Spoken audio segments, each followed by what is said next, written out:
I refer to reports that his government is trying to claw back $32 million from low-income individuals, including aged pensioners, who receive JobKeeper payments.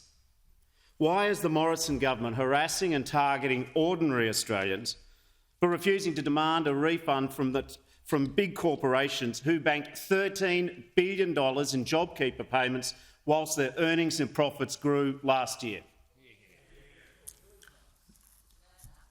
The Minister representing the Minister for Services Australia. Thanks, Mr Speaker. Can I thank the member for his question? As everyone knows in the House, governments have a responsibility of all persuasions to ensure that debts are recovered fairly, lawfully, transparently and respectfully. For example, as at August, $296.6 million in overpayments has been recovered by the ATO, of which $185 million in cash has been recovered. The ATO is fulfilling its responsibilities, in this case almost $1/3 billion in recovering. The same issue and the same standard applies to Australians. When JobSeeker and JobKeeper were put into the Australian population, it was quite clear that Australians knew that you could not claim both.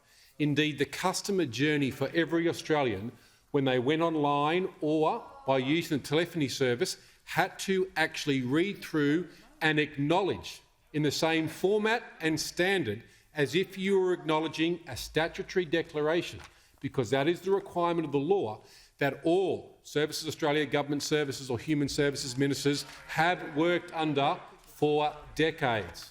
And they had to actually state that they were not taking JobSeeker and JobKeeper.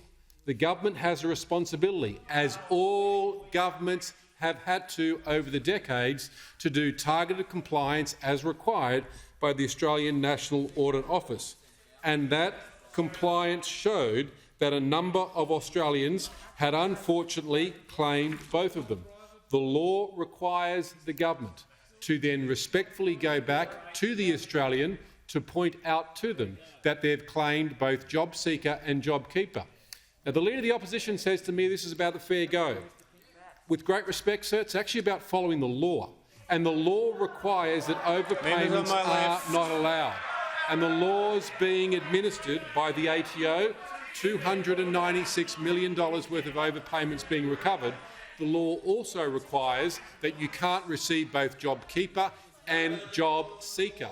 And every Australian that applied for it acknowledged that they couldn't receive both of those payments. Services Australia is now going forward transparently, respectfully to say you've claimed both and is seeking to recover the debts lawfully as required that all governments have been required to do for decades and decades and decades, because that's the standard of a highly targeted welfare system that we all as Australians enjoy and that many members of the Leader of the Opposition's front bench have administered over the years.